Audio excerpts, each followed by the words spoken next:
But I remember I got to the hospital and the lady was like, she's like, why are you so dehydrated? I said, man, I've been fasting. She's like, you've been fasting? I was like, yeah, I haven't ate or drank anything for like a week. She's like, a week? She showed me. I was like, oh, you just don't know, you know. You can say you do anything almost. You can go there high, but yeah. So don't fast like that unless like the Lord thunders from heaven and tells you. Yeah. But proper fasting is awesome. And young people, man, if you can grab hold to that and learn that skill of fasting, it can really move mountains. It can really do some things in your life that you never expected. And I learned how to fast through Bishop Bonner. You know, he taught us how to fast. I learned how to fast through some of my brothers in Christ. You know, we used to go on small fasts here and there. That's how I developed a fasting style. So there's so many ways you can fast. I mean, the Bible talks about different fasts. I'm sure you probably know about all those different fasts. But I mean, I would encourage you to fast, but I would also encourage you to seek your pastor's guidance. You know, your leader's guidance on fasting is great. But fasting is definitely a big way you can overcome some of your barriers. All right, so so that was two crazy stories. But anyways, so next, who has another advice to give? All right, Sister. Communication. Communication. Okay. All right, that's good. Okay. Good communication. So that can, because that was a big barrier when our staff came on board. I'm sure Angela, Mark, and everybody else on the staff can agree that when we came on board, the previous president had like all of our report links and stuff, but you know, emails always go out of date. People change numbers and stuff like that, so we didn't really have everybody's contact information. If we don't have contact information, right, then how can we communicate with people?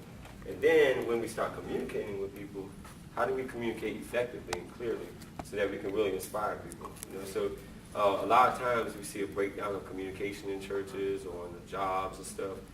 Miscommunication can really hinder things and cause division and all that stuff. So learning how to communicate is important. There's 4 ways to communicate. Anybody want to take a guess? Oh. Okay, I didn't think about it. So there's verbal communication. So out of verbal communication is you can tell. So you can tell somebody what to do.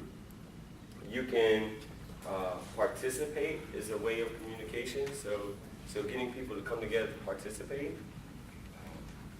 You can also, asking questions is a part of communication as well. So like asking questions, not like yes and no questions, but questions like I've been asking today.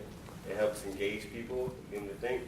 So like asking questions and engaging people are really great ways to communicate, because if you feel there's a miscommunication, if I ask a question like, well, what do you think about this? It allows people to give their opinions and thoughts, and it can help you listen and clarify things. So communication is a very good one as well. What else? What are some other ways to overcome some of the barriers? Oh, I did have communication. I forgot. No, I didn't do that on purpose. All right, so communication. All right, what else? That's crazy. Y'all been guessing like my slides, man. Sometimes you have to learn to overcome your own stuff because you can become your own enemy. That's right. How do you overcome yourself? Like, I mean, I know we know the normal answers as praying, fasting, right? Reading your word. What are some other ways we can do it? All right, so what would that step be? What do y'all think?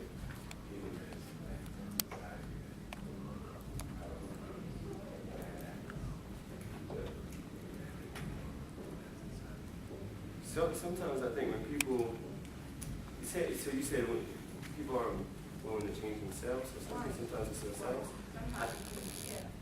Your own ignorance would be, let's say you want to do something positive, but then the negative side, you think you take this first step, you think somebody will follow you. It's almost as if it's fear. Yeah. It's almost as fear versus faith. Which one do you want to do best? And that's true, and a lot of times people don't realize that at all. That's in them. That people don't realize it. They'll talk negative, but they don't realize it until somebody actually comes up. So I think that's one big thing too, is like having somebody like a confidant, somebody that you can talk to and be authentic and share how you feel and stuff. Somebody that won't smile on your face and try to make you happy. Somebody that'll just tell you, you got an issue with some doubt, brother.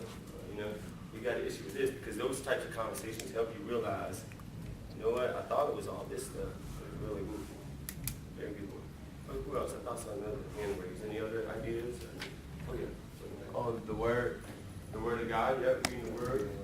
So that's right. Reading the word works. The word. We heard that as well this week. You know, the more you put in you, the more it will renew you and keep you. So yeah, I put up also build on what works. Sometimes we focus on the things that don't work so much that there's some things that we can build. Attitude, it might fall under what she just mentioned, but again, if we can change our attitude and our perception on how things are, if we can take a positive approach to things versus, gosh, I can't do anything because of this or that.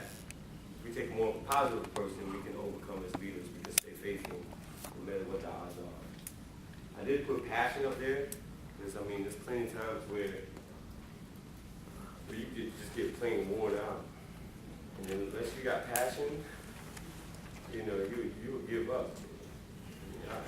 Anybody ever give up after they were saved?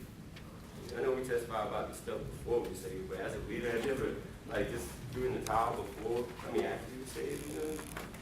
I know I have, you know. As a matter of fact, it wasn't it was maybe 2 or 3 months before last year's Congress where I was just like, forget this. I was so frustrated about something, I was like, man, this is crazy. And I was just ready to give up. And I took a couple weeks just to myself because I had to get it to myself. I had to do some praying. But then I went to the praying, went to the fasting, and God said, okay, Abraham, here's what I got for you. But next thing you know, it's like we just all started unfolding. So yeah, so attitude, passion, and encouragement too. So you can encourage others that you see that might be facing some odds and maybe discouraged, may feel like giving up. And you may just need to do what David did. What did he do? Encourage himself, right? All right. So those are some good ways to overcome things that you're facing. So you pretty much got to the end of this workshop. So I'm going to open it up for you to see what questions you have for me as your new ABYPU president, or maybe just any comments about this workshop. I think we covered everything we needed to cover. So think about staying faithful against the odds. When you go back to your local churches and your dioceses and all those, what questions do you have for me that maybe I could do to help you out? Sister? I am facing the barrier of distance right now. My church is 115 miles away from where I live. So what do you suggest in that situation? Oh, man. Well, I'm the youth president of that church. yeah, but you're 150 miles away. Yeah, that's challenging. Well, I mean, if you move closer, that's okay. But you know, hey, you know, sometimes it's just a conversation with like the leader that saying, or trying to set up a successor so you can move on. That's challenging too. I don't know if I have a answer. Anybody have an idea or advice you can give her? So is it just the traveling? Yes, Well, I mean, I travel every Sunday, but it's just hard to get the groups together, to have, workshops like I like, and communicating directly. That's good. So maybe on the communication piece, like when we did the Youth Wants to Know workshops and stuff, online, it was telephone. Everybody ever joined any of those calls? So we used to talk about different topics that Youth Wants to Know. So yeah, you could do like conference calls. You can get a free conference call line, and then just get the information on your people. Say, hey, every now and then we're going to do a conference call. It could be about whatever. That's a good way to kind of stay connected when you're so far away. Internet. Yeah. Yep. Fortunately, you could do social networking, Facebook, self-page, and stuff like that. There's a couple of things. And you have like a second-hand man, but not like a successor, like a, assistant. Oh, What did you say? Oh, assistant went to another church. Okay, so you need a new assistant. So yeah, I mean, but that's a good point too, though, thinking about who else is in the church that you feel could step up and then working with the pastor to see if you can help develop them. Because that can take a big load off you as well. What other questions do you have for me? Oh, I'm sorry, Mother. The problem that I'm having is I've prayed and I fast, but I'm not getting the cooperation from the youth. I'll stand there and talk and make suggestions and get feedback. No feedback. Mm-hmm. Well, one, I can say I can relate. Trust me. I was the local president for like about 8 years, so yeah. There were sometimes it's like everybody's on board, and sometimes it's like Nobody's on board. well, you just say praise the Lord or open your mouth or something. Oh, no, that's challenging. I think sometimes it's thinking about, is there anything new you can bring to the table that might be a little bit, maybe a different perspective that's interesting for them.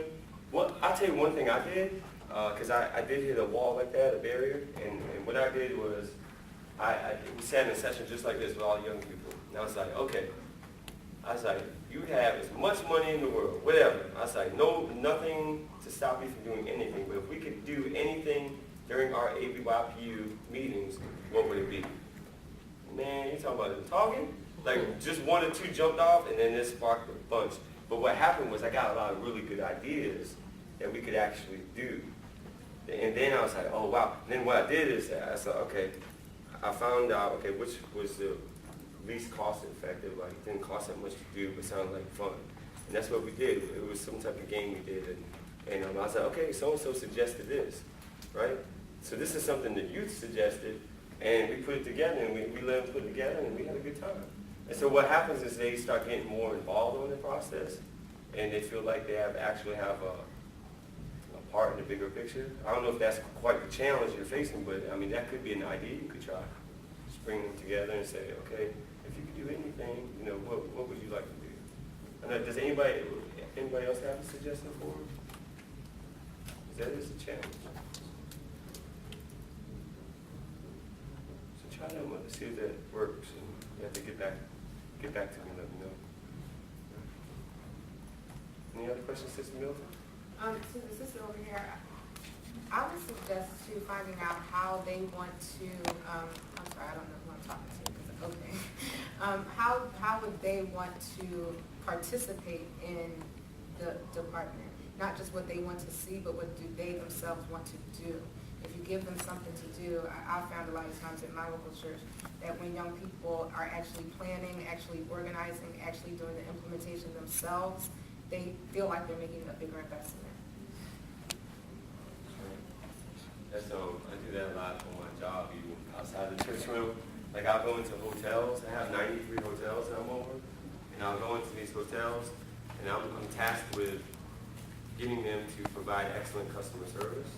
But I can't go in there and tell them to do this and this and that. I gotta kind of get them to come up with the ideas and the thoughts, because if they come up with it and then they come up with a plan, then they're more likely to actually do it, because they're taking ownership of it. It's their idea. They feel like it's their responsibility. So if you can, and I took that and I brought it to like young people and even on the international level, because that's more a better, effective way of getting people involved and really voicing how they feel and think.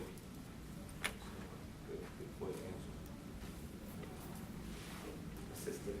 I would say, the issue we have in our church is that, like, we plan stuff for the young people, and then the parents don't bring them. So it's like, why? Like, why waste your time to plan stuff, and then the parents aren't gonna bring them anyway, you know? It's very, that's a common challenge sometimes. And it's not because the parents are bad either. Sometimes, a lot of times it's single parents and they're working, it's hard. Well, let me throw that out. What are some ways to overcome that? Like, Something that you could do, like, you could find out, like, if they're doing the issue with the